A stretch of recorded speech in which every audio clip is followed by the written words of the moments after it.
Alô, meus queridos, lindos, maravilhosos alunos da primeira série. Estamos começando mais uma semana, não é isso, gente?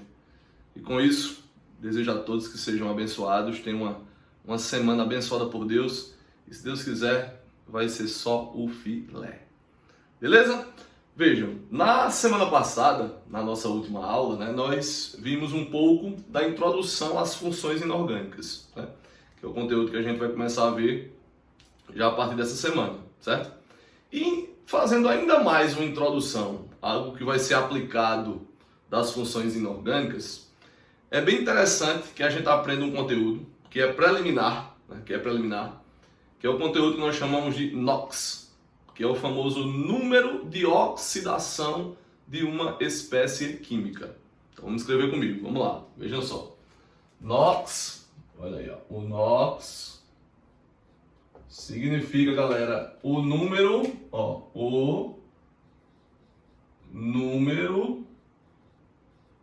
de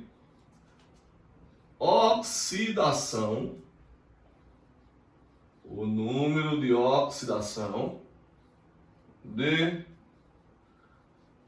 uma espécie química,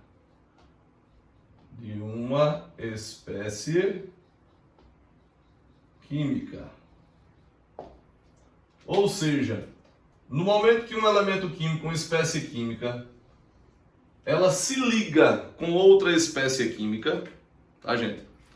Sempre ocorre que esses elementos químicos, se eles apresentarem as mesmas eletronegatividades, ou seja, serem os mesmos elementos químicos, nós sempre dizemos que a ligação que ocorre entre eles é uma ligação apolar. Vocês lembram bem disso?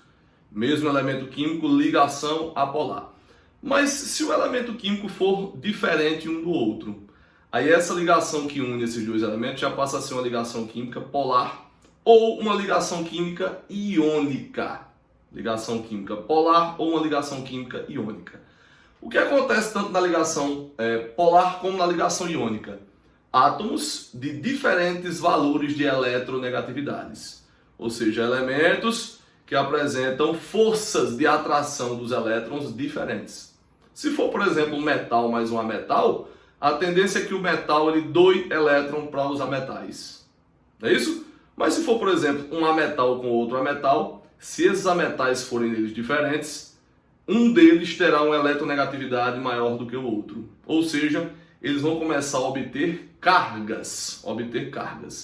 Então, na realidade, o número de oxidação significam as cargas que os elementos adquirem no momento que eles formam uma ligação química polar ou uma ligação química iônica. Ok? Então, para isso, vão existir algumas regras, e essas regras a gente tem que saber bem direitinho, passo a passo, que regras são essas. Então, vamos colocar comigo assim, ó. Coloca assim. Regras, veja, regras do NOx. Regras do NOx.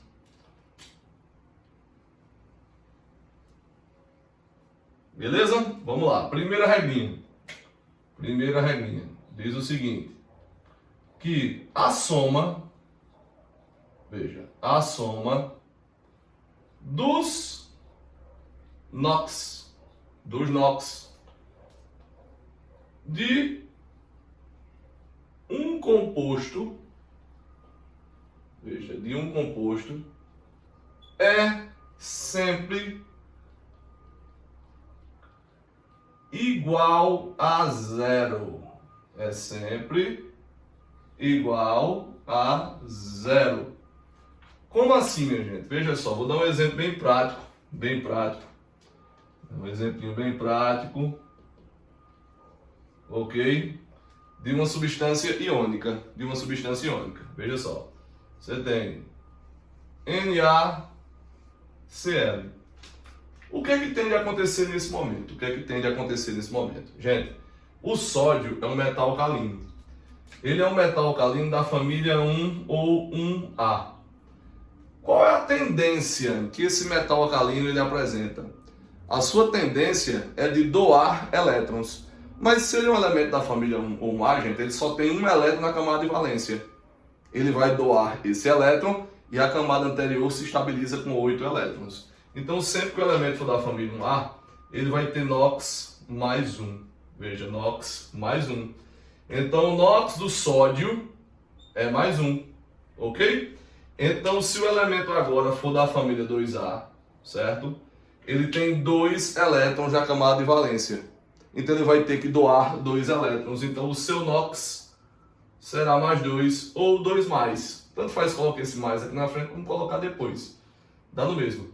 Se o elemento agora, gente, vamos me acompanhando, ele for da família 3A, ó, família 3A, ele agora tem 3 elétrons de valência. Então ele vai ter que doar esses 3 elétrons para poder estabilizar-se.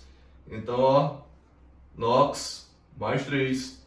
Agora, muito cuidado, porque quando ele chega na família 4A, aí começa a ocorrer aqui, né, algo oposto. Porque é o seguinte, observe.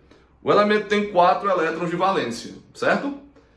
Tanto se ele receber mais 4, ele obtém os 8. Mas se ele doar os 4 que ele tem, ele também fica com 8 na camada anterior. É por isso que na família 4A, a carga pode variar de mais 4 a menos 4. Existem situações, né, que a gente vai vivenciá-las, em que a carga do elemento da família 4A é mais 4, e tem situações que a carga do elemento da família 4A é menos 4. Beleza? Chegando, por exemplo, agora, gente, na família 5A, veja, família 5A, aí a coisa vira agora o oposto. Inverte a situação. Porque o elemento tem 5 elétrons de valência, tá? 5 de valência. Ele tem 5 elétrons e para se estabilizar, seria mais fácil ele receber apenas 3 ou ele doar os 5 que ele tem nessa camada? É lógico que receber apenas 3. Então aqui agora, ó, a carga se inverte. NOx 3 menos. Quando você chega agora na família 6A, ó, família 6A, ele tem 6 de valência. É mais fácil receber 2 para ficar com 8 do que doar 6 que tem na sua camada. E quando ele atinge o elemento da família 7A, ó, ele já tem 7 elétrons de valência. Então é bem mais fácil ele receber apenas 1 elétron do que doar os 7 que ele tem nessa camada. Então a carga dele aqui vai ser quanto? Olha, menos 1. É por isso que o sódio, sendo um elemento da família 1A, veja, da família 1A, e o cloro sendo um elemento da família 7A, o que é que tem de acontecer com esses elementos? O sódio doa 1, então sua carga, seu NOx será mais 1, e o cloro recebe 1. Recebe 1. Então o seu NOx será menos 1. Quanto é que dá 1 mais menos 1? 0. Então a soma das cargas dos elementos que formam uma molécula, que formam um composto químico, sempre essa soma ela tem que ser igual a 0. Então vamos colocar assim, ó, aquele símbolozinho de somatória, né, ó? Aquele símbolozinho de somatória. A soma dos NOx de uma molécula, de um composto, sempre tem que ser, olha, igual a 0. Sempre tem que ser igual a 0. E aí, beleza? Primeira regra, só o filé, tudo tranquilo?